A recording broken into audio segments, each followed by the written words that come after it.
The test is in 4-part, Part 1, Part 2, Part 3, and Part 4. Now look at Part 1. Part 1. You will hear part of a lecture about studying history. First, you have some time to look at questions 1 to 3.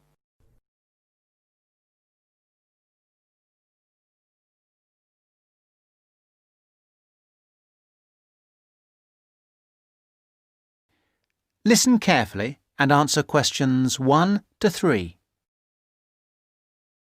Good morning, everybody.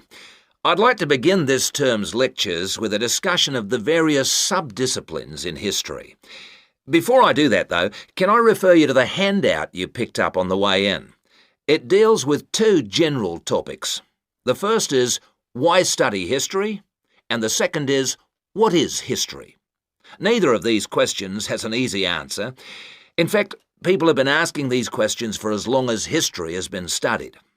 However, as you are mostly new students to this subject, and we have some students of economics with us also, I feel you should have some background to these basic questions. Anyway, it's all in the handout.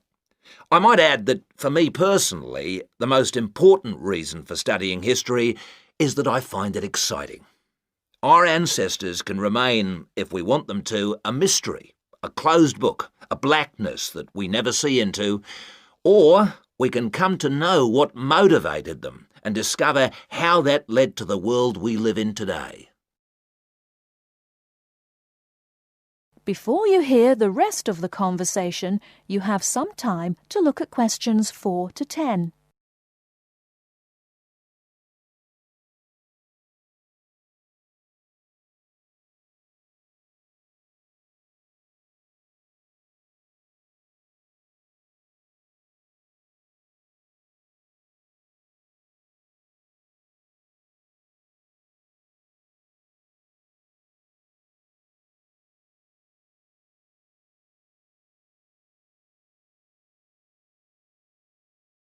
Now listen and answer questions 4 to 10.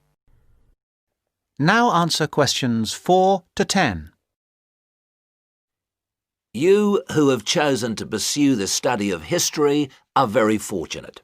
This is a time when we can talk not just about history, but histories.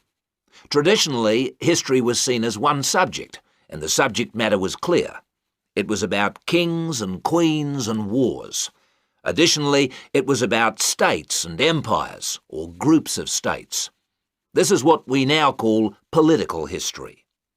The subtopics were the parts of the world, for example, the history of China or of France. History has moved on somewhat, and we can learn a lot about current views of history by looking at the proposed lecture topics in our leading universities. In fact, you'll see that even the simplest definition of history, that it is about what happened in the past, is up for grabs. Some of the more, how shall I put it, progressive areas of study are as much about what should happen in the future. One example of this is the field of postmodern history. Likewise, feminist history looks at the past to make sure the future will be different, and it uses the past to assist in its efforts to make the future as it wants it to be. Somewhere in the middle of these two extremes lie a range of areas of study which have developed over the modern period, replacing the traditional idea of political history. These are by now mostly well established. You can study social history or economic history.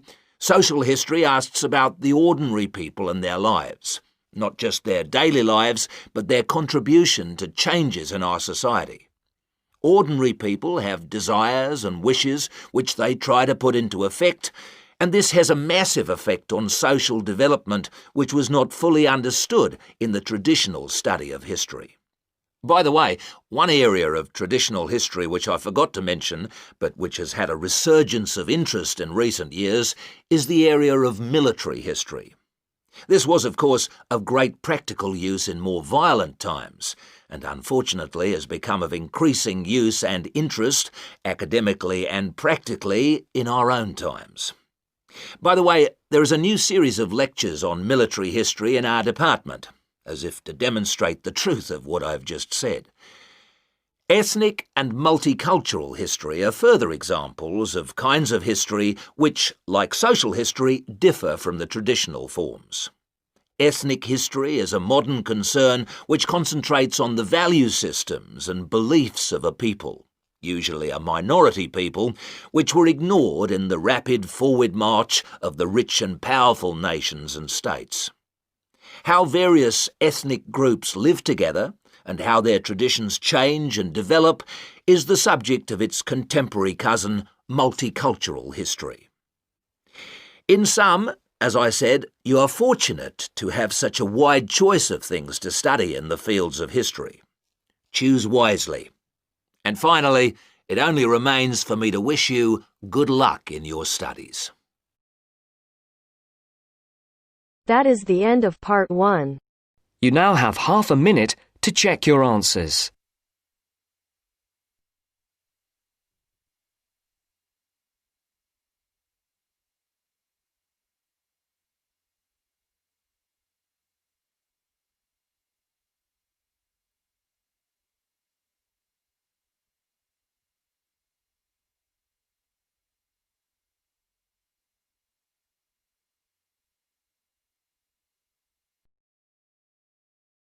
Now turns to part 2.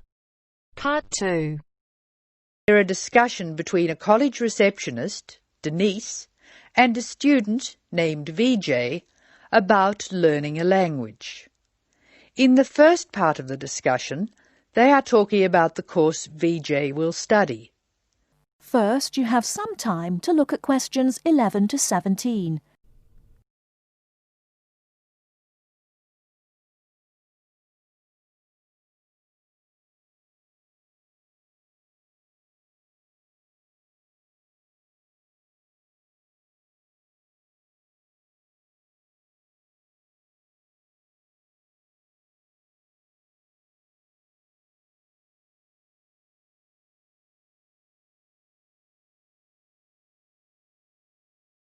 Now, listen carefully and answer questions 11 to 17. Hello. May I help you? Hello. Is this the right place for me to register to study foreign languages? Yes, it is. May I have your name, please? VJ. My family name is Paresh. VJ Paresh. Okay. Do you have a telephone number? Yeah. 909-2467. Thank you. Now, which language would you like to learn? We offer French, Italian, Cantonese, Mandarin, Spanish, Portuguese. I'd like to learn Spanish, please. Okay. Our classes are conducted in lots of different places. We have classrooms in the city and here in this building. What's this building called? This is Building A. I work near here, so it'd be best to study in Building A. What time do you want to come to lessons?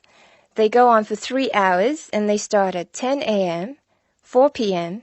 and 6 p.m. I wish I could come to the daytime lessons, but I can't. So 6 p.m, please. That's our most popular time, of course. Have you ever studied Spanish before? No, I haven't. We describe our classes by level and number. Your class is called Elementary 1. Okay. When will classes start? Elementary 1 begins, just a minute. It begins on August 10. Great. Now what else do I have to do? Before you hear the rest of the talk, you have some time to look at questions 18 to 20.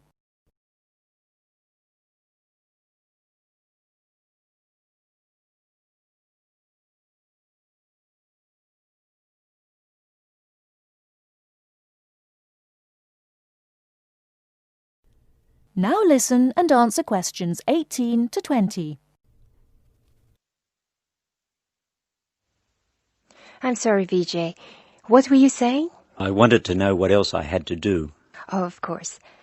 Please go to the building on the other side of Smith Street. I want you to go to the reception area first. It's just inside the door on the left as you enter from Smith Street. Give them this form. Okay. Do I pay my fees there? No, but the fees office is in the same building. Go past the escalators, and you'll see a games shop. It's in the corner. The fees office is between the games shop and the toilets. Thanks. Where can I buy books? The bookshop is opposite the lifts. It's right next to the entrance from Robert Street. Your offices are spread out. Not as badly as they used to be. By the way, we offer very competitive overseas travel rates to our students. Oh, I'd like to look into that. Of course. The travel agency is at the Smith Street end of the building, in the corner next to the insurance office. Thank you very much. Bye. That is the end of part 2. You now have half a minute to check your answers.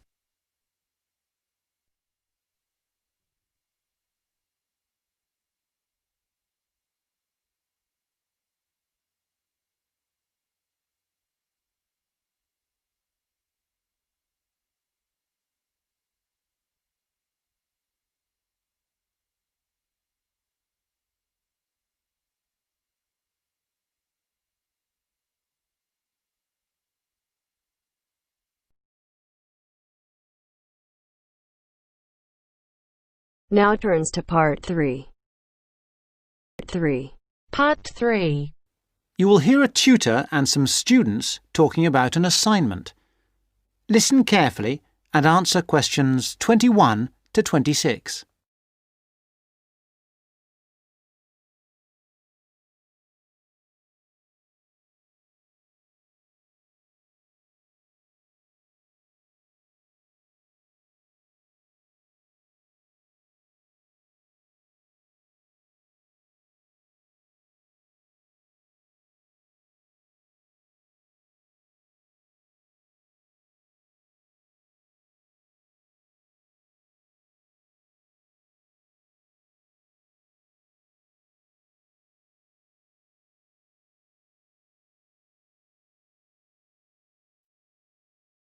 Come in. Sit down. Good to see you. Hello. Hello.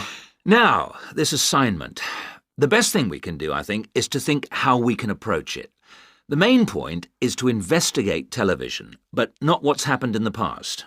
I was thinking that it would be necessary to go over the new media first and then... Yes, that's a way to make a start, but you need to do that quite briefly. But it's quite a complex topic. Yeah, I agree, but the emphasis must be on the future development of television as a cultural phenomenon. Yes. I've been reading the talk by Ashley Highfield. All right, and what do you take from that? What are the things that are competing with television? Well, to start with, there is the games console. Then there is the personal computer and the internet. Then again, the mobile phone with its capability of games and puzzles. And, of course, internet access. Lastly, there is the iPod, with the possibility of listening to music wherever you go. Good, you've understood that. Now, which of these presents the greatest competition for television? Well, according to the research, it's video games. Yes, that's true at present, but in the future... I think the phone will present the greatest threat then. And why? Because it's mobile, portable, and it's developing fast. Yeah, I think you're right. You need always to look to the future and try to assess how things will develop, as we said. Good. Now, you need to move on to the new social trends in connection with television. Is one of them the idea that programmes might become shorter and shorter? Ah, yes. The average programme might be 10 minutes. Or even less, just mini-programmes, say 4 to 5 minutes long. Now, do you think you can get access to all the materials you need? The problem at the moment is the library. Oh, yes? What's happening there? There's a tremendous amount of noise because of the new extension they are building.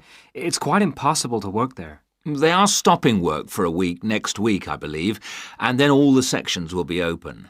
There's a hold-up because some roof tiles have not arrived, so there'll be peace for that week. But then after that, the media studies section will be closed for a week and all the noise and dirt will start up again. Yes, the sociology section will be open, and there's some good stuff there for you on this topic, and it's further away from the noise.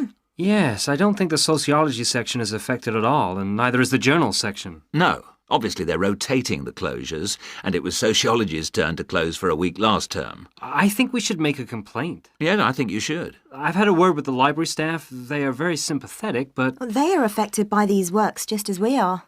If I were you, I'd make a complaint directly to the premises committee. They only meet once a year, but in fact I know they're having a meeting next Tuesday. You might like to make contact with them, but don't say that I suggested this. Yes. But the Students' Union might be better since they are independent of the university. That's true, but I can't imagine that people haven't already approached them about this. Let's try the premises committee. Good idea. Why not? OK. Now, don't forget I need a copy of your dissertations by email and 2 copies in print, that is, on paper. If you give the reprographics office 24 hours' notice, they'll make copies for you. And if you give them my details, they'll send those copies directly to me. They won't send copies to you, so you'll need to take your own copy personally from them. Good. Any questions? Before you hear the rest of the talk, you have some time to look at questions 27 to 30.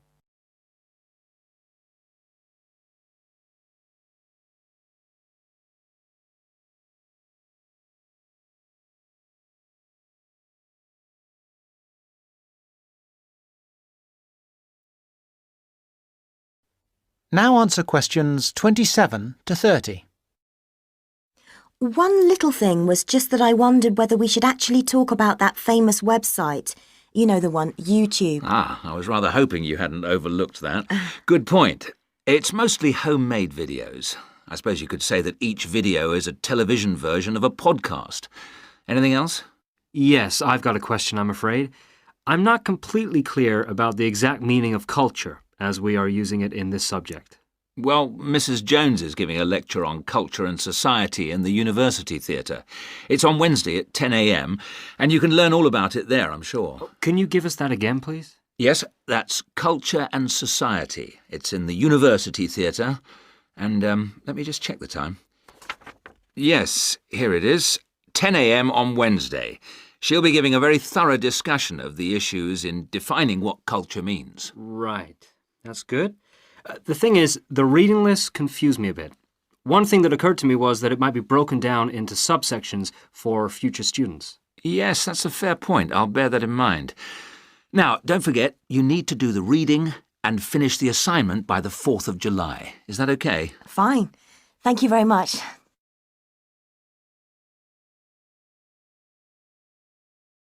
That is the end of part 3. You now have half a minute to check your answers.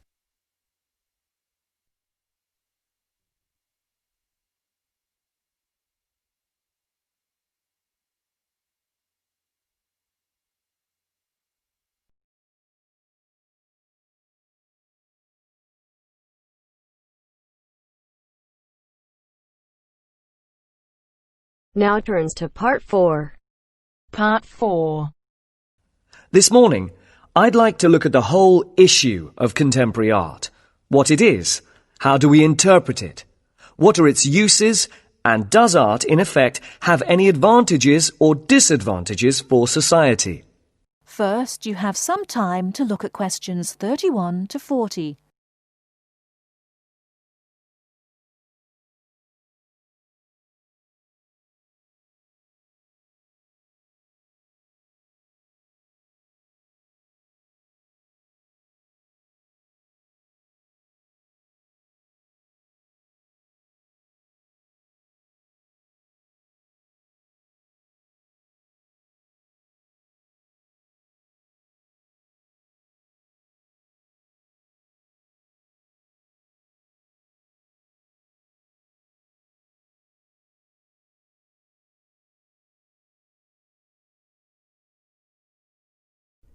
Now listen carefully and answer questions 31 to 40.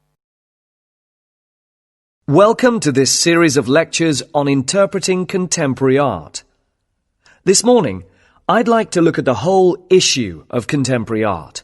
What it is, how do we interpret it, what are its uses, and does art, in effect, have any advantages or disadvantages for society? I think at this point it's important for me to clarify that I am looking at art from two main perspectives. Firstly, art as something made by and appreciated by individuals, and secondly, art's relationship with society, as it is society that supports, protects, and encourages art. And I'm hoping that this lecture will act as a springboard for you to revisit your own artistic experiences and question your own ideas of what contemporary art means. Throughout this series of lectures, I'll be looking at various examples of art to illustrate my points. However, if at any point I show you an example which is unfamiliar, then please tell me, as it is imperative that you be able to use your past experiences so that you can check to see if your ideas agree with mine. So if you have not seen a particular work of art before, then this will not work. And let me remind you now that at the end of these lectures you will be given a written assignment which will consist of a 2,500-word critical essay. This is not an art review, but an analysis of what you think this kind of art means. Okay, so what is contemporary art? Well, my view is that contemporary art reflects a particular time in history. In terms of Western civilization, this is the period that became known as the Renaissance, which began roughly in 1450. But this becomes confusing as the modern era is also considered to be from 1789, from the time of the French Revolution. Added to this are modern ideas and modern art that developed from 1890. This period has also been called the turn of the century.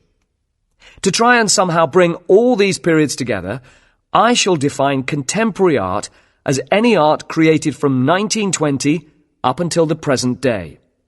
Turning now to the question of whether or not art is useful for society. Well, when we look back at the history of the West, we can see that there has been a tradition, especially in Western Europe, of art that was official. This meant that the government sponsored or subsidized the art. It could be said, therefore, that art has a cultural use, in that it can represent both the culture and history of a country. And let's remember what I said earlier, that this is both the history and culture of a particular time. Now, the disadvantage of this kind of official art is that it tends to be academic. And by that, I mean it is art that requires the person looking at it to be educated in art, at least to some extent. So it seems to me that this restricts this type of art to a particular social group.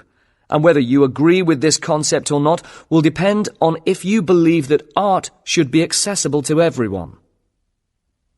Of course, with the rapid developments in technology and advertising, the television, computer, and various forms of digital media, art has changed. And although there will always be a need for art to be subsidized by governments, we see today art forms that are surviving on individual subsidy.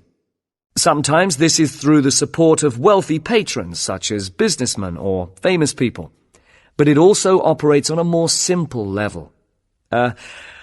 I refer here to the art that is done on walls and in streets, sometimes called amateur art. But it is the art of graffiti, and it is now accepted as an art form in itself. So here we come to what I see as another advantage for society, in that art is a means by which people can express their ideas, their feelings. Of course, in the case of graffiti, there is much debate as to whether the advantages outweigh the more negative side, which is when graffiti artists paint on public buildings. This creates unnecessary expense and also damages these buildings, which are meant for public use. We will be looking at some examples of this later on. Now, many critics of contemporary art have pointed to art that is often violent and even obscene. But I would like to suggest that such art is not meant to only shock us. It also has the element of exposure, so it can teach us about the violence in society. This then brings us to another advantage of art. It can raise awareness, help us see things in a different light. The disadvantage of this is that art can be dangerous. What I'm saying here is that if we accept that contemporary art has the power to influence our feelings and attitudes, then we have to accept that art can evoke negative feelings like anger as much as it can give us feelings of hope and peace. But art is, after all, about us, so it can be about our beliefs and our behaviour. And as human beings, we possess both positive and negative traits. I'd like to show you some slides now to illustrate what I've been talking about. That is the end of part 4. You now have half a minute to check your answers.